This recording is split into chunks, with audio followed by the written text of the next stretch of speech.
So ngayon bubuksan natin itong SIM card. So nagtago ko na hindi nabuksan. Mga 10 days ata. Nasa magwa 1/4 yung bigat niya. Dalawang gomo SIM.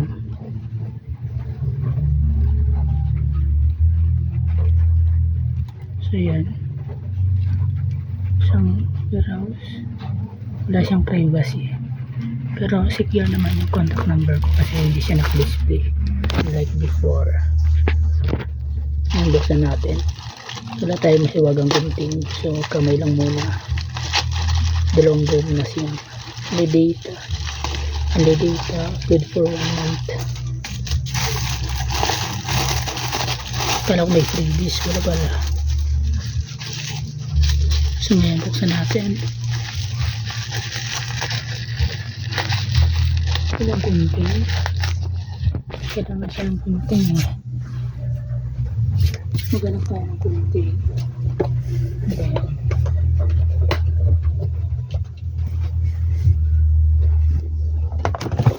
Yung gunting dito.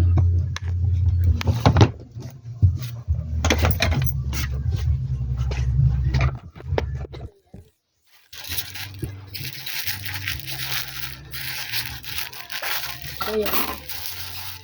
Kung may gunting talaga na madali lang siya open or mabuksan. Ready ka siya before 1 month. Yan.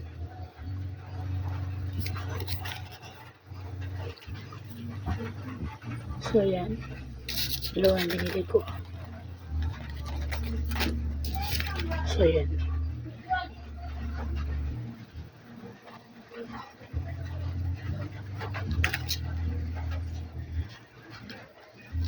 So yan. Expiration date mo is yan. Pag hindi ginamit 2026. So yan. Dalawa.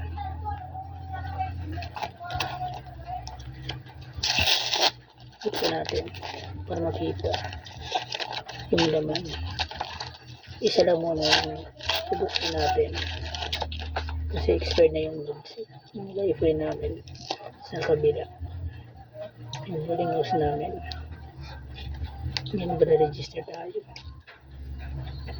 So yun lang muna guys. Yan. Bye.